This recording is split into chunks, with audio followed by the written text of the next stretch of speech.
Ao descrever esta sociedade, Maria Archer vai atacar-se às teses do salazarismo que se apoiavam sobre a família, que era a fonte da ordem política, económica e social. Essa família devia ser, obviamente, legítima, baseada sobre o casamento, cuja finalidade era obrigatoriamente a procriação. Isso era uma evidência. Neste perfeito quadro familiar, o papel da mulher só podia ser o de esposa e de mãe.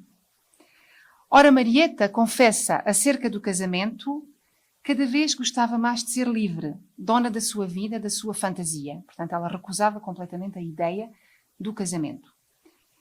E esta simples frase era suficiente para pôr sobre ela a censura salazarista. O livro vai ser censurado e será apreendido em 1939. 8 anos depois, em 1947, outro livro de Maria Archer será apreendido. Um livro intitulado Casa Sem Pão, que também vai provocar grande escândalo.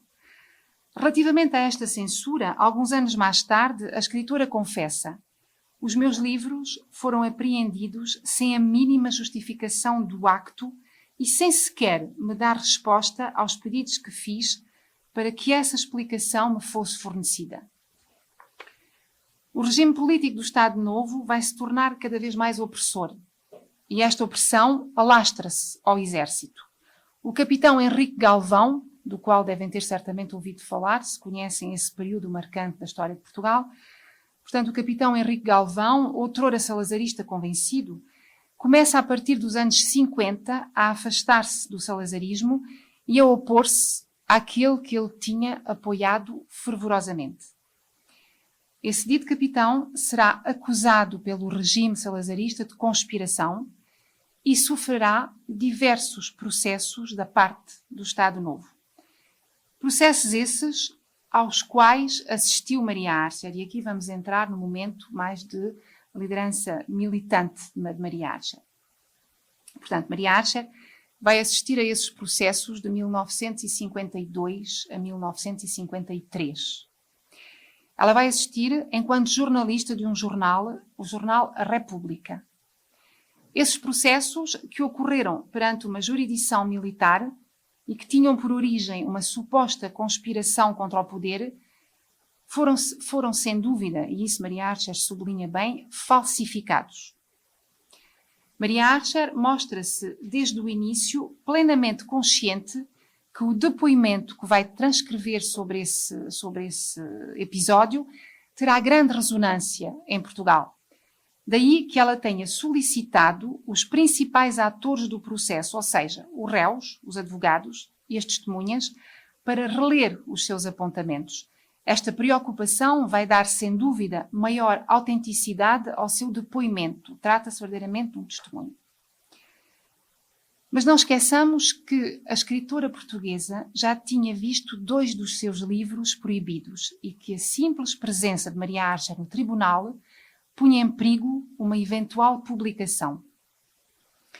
De fato, no dia 19 de junho de 1953, no momento em que ela estava a reler os apontamentos, a partir das notas que ela tinha tomado durante os processos, a polícia política salazarista entra em sua casa e vem interromper o seu trabalho e apodera-se de uma parte do manuscrito.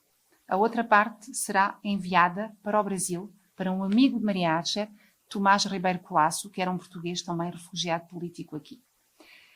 Portanto, novamente entravada na sua liberdade de expressão, elemento essencial à continuação das suas atividades literárias, Maria Archer decide exilar-se no Brasil, e isso a partir de 1955.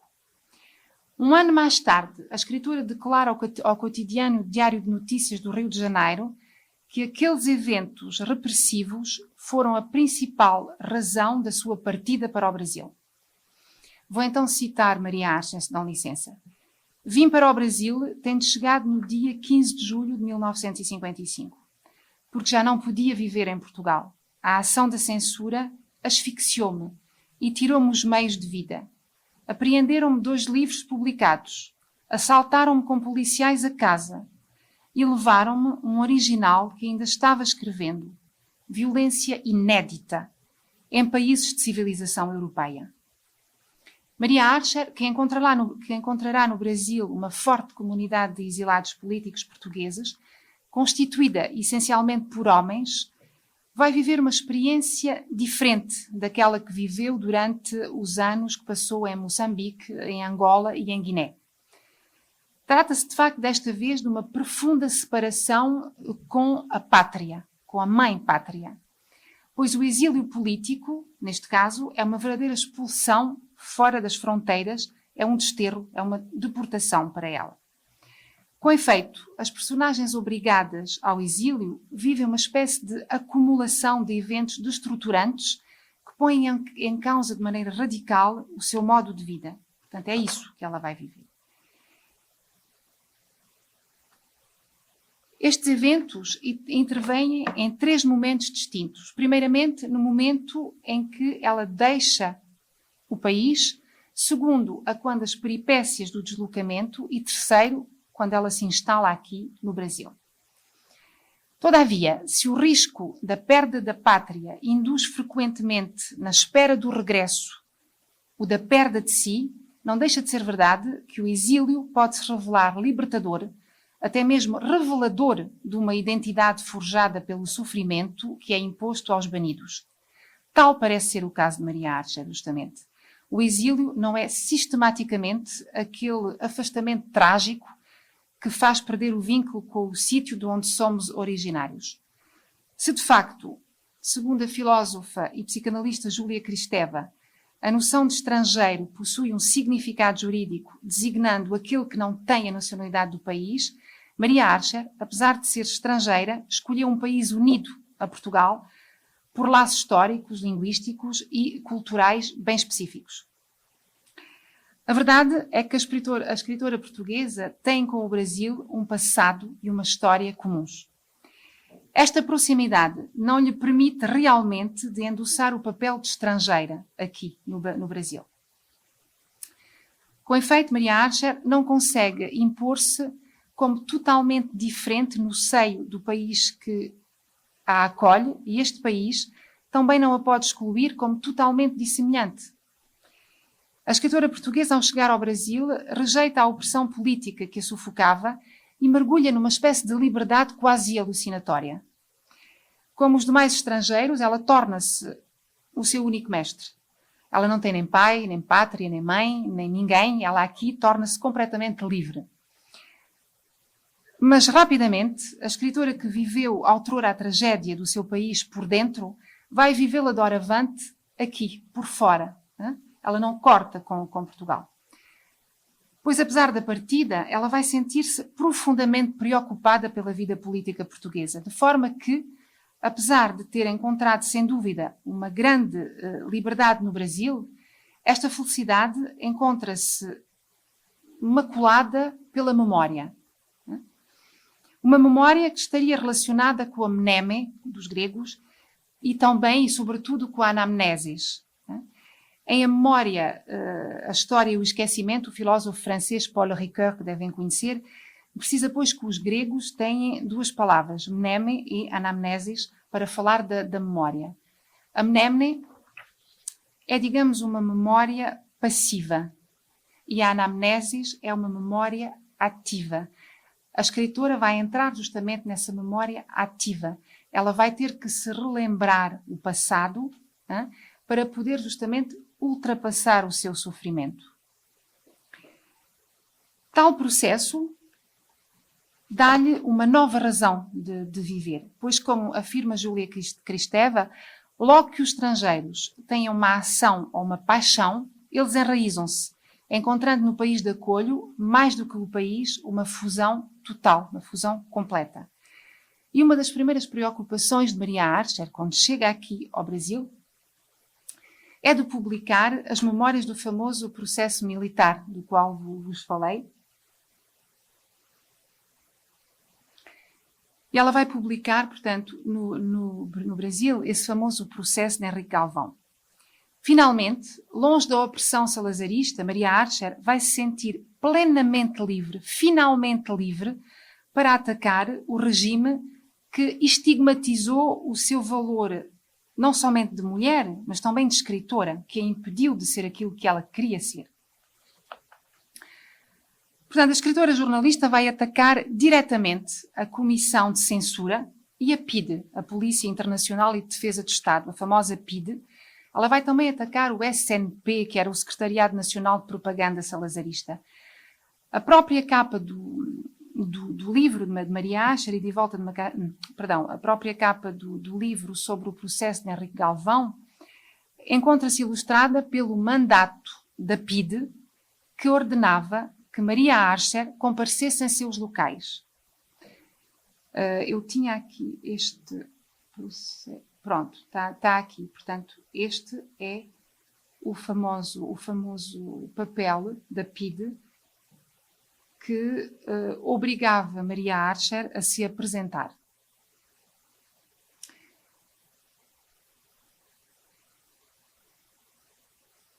Segundo a escritora jornalista, o regime salazarista está a dar os seus últimos suspiros. Daí que ela tenha intitulado o livro sobre o processo Galvão, Os Últimos Dias do Fascismo Português. O propósito de Maria Archer era de descrever nesta obra a decadência do Império Romano, tal como... Então conseguem seguir ou estou a ir muito depressa? Hein? Portanto, ela quer descrever a decadência do Império Romano, tal como está a ocorrer a decadência do salazarismo em Portugal. Hein? Ela faz um paralelo.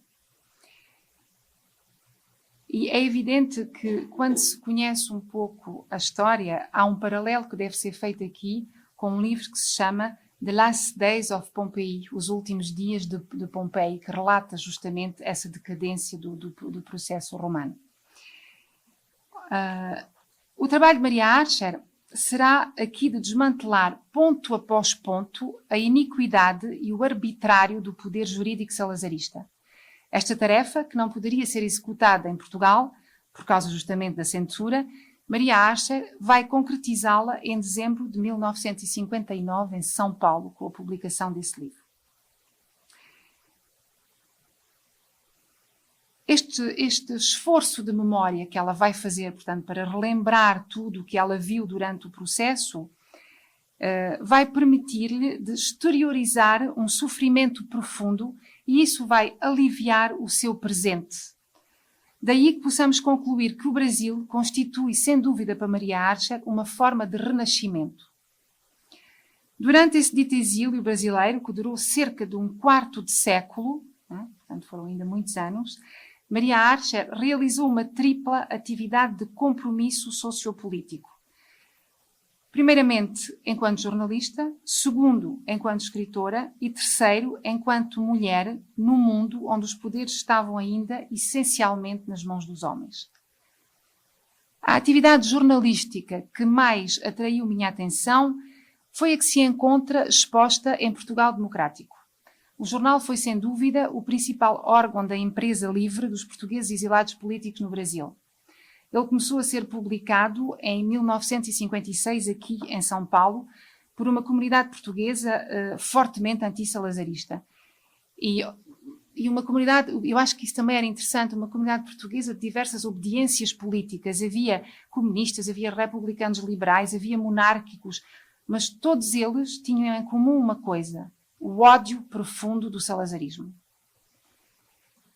O conselho de redação desse jornal era, todavia, para dizer a verdade, a profunda verdade.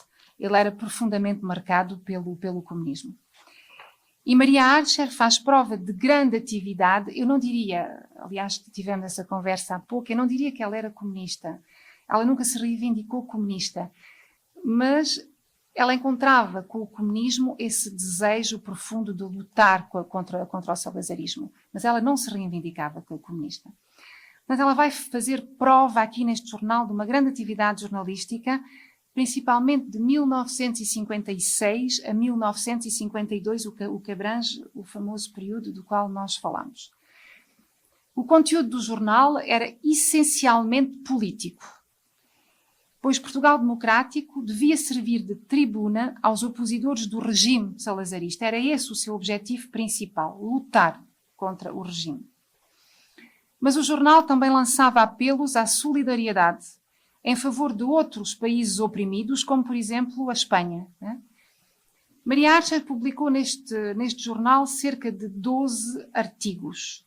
O primeiro é em outubro de 1956, intitulado A Censura à Imprensa e ao Livro, que demonstra a que ponto a censura salazarista produziu nela, eu diria, um verdadeiro traumatismo. Ela estava traumatizada. É então, primeiro, enquanto escritora, que Maria Archer se revolta contra uma realidade geopolítica que faz dela uma degradada. A escritora jornalista confessa neste artigo a coisa seguinte, eu vou-vos ler, Maria Archer.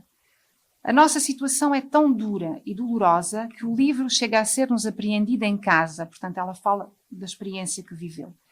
Ainda em original inacabado, ainda em cima da secretária, como me aconteceu. A polícia assaltou uma casa e apropriou-se de um meu livro de memórias na parte relativa ao ano de 1952. E porque só essa eu tinha então comigo. Autêntico atentado contra a propriedade particular, a par da opressão da liberdade do pensamento. A alusão à sua própria experiência da censura instala-se como uma espécie de leitmotiv, manifestando assim um traumatismo, como eu dizia há pouco, inconsciente. Um sofrimento que ela vivia como uma espécie de, como é que eu poderia dizer isso, de uma violação, de um estupro, da consciência, que desencadeou, como já vimos, a decisão do exílio. A famosa anamnesis, ou seja, a memória ativa da qual vos falei há pouco, vai-lhe permitir extrair a sua força da situação de sofrimento que lhe foi imposta e de utilizar essa dita força para alertar os organismos internacionais sobre a situação que os portugueses estavam a viver em Portugal. Assim, nesse famoso artigo à censura à imprensa e ao livro, a escritora portuguesa grita profundamente o seu desespero. Ela diz: é em prol da dor e vexame dos escritores e artistas portugueses que eu apelo desta tribuna humilde para a ONU, para a Unesco, para os escritores brasileiros, para os escritores de todo o mundo, para a consciência universal. Se o combate de Maria Archer se situou primeiramente no âmbito nacional, em Portugal, a sua ida para o Brasil permitiu-lhe imprimir a esse dito combate uma ressonância internacional, e isso foi muitíssimo interessante. É assim que no dia 15 de fevereiro de 1957, Maria Archer publica uma longa carta aberta à Sua Majestade Britânica, Isabel II. A carta será publicada antes da viagem que Isabel II deve efetuar a Portugal e ocupa a totalidade da primeira página do jornal, com uma foto, como estão a ver, da ainda bela e jovem rainha inglesa. Não quer dizer que ela ainda não seja bela, mas nessa altura ainda era mais bela. Isso denota bem a importância que o jornal pretendia dar a esse evento. A carta é comprida e estende-se por várias páginas no interior do jornal. Nessa carta, Maria Archer censura abertamente a rainha, sem medo, sublinhando que esta viagem estabelece uma verdadeira colaboração com o regime ditatorial de Salazar, uma pura provocação lançada contra o povo português. Através do tom agressivo desta carta, bem pouco diplomática, aliás, Maria Archer faz prova de grande ousadia, como ela sabia fazer. Esta audácia pode-se explicar pelo fato que ela acaba de se libertar das correntes sociopolíticas que a continham, mergulhando assim numa espécie de liberdade sem limites. Desta forma, em termos pouco amáveis, a dissidente portuguesa informa explicitamente a rainha das críticas que lhe dirige. Passo então a citar Maria Archer. Acho que verdadeiramente vale a pena, vão ver o quanto essa senhora era corajosa. E era preciso ter coragem nessa altura para escrever aquilo que vos vou ler. Porque esse povo sabe que não vem fazer a um povo livre, igual do seu povo, um abraço fraterno. Mas tal como iria à Pérsia ou à Arábia Saudita, vai a Portugal para colaborar com o governo que o oprime e explora. Vai a Portugal passear o esplendor da sua cabeça coroada, chefe de um povo livre entre a humanidade subdesenvolvida, conduzida a cajado de pastor e chicote de negreiro por um governo de ditadura. Vai retribuir a visita de propaganda do presidente Craveiro Lopes e colaborar mais uma vez com um dos governos ditatoriais da Península Ibérica, únicos no mundo ocidental, vergonha do mundo ocidental, nódoa que a história conservará enquanto houver memórias de homens. Valeu a pena, não valeu?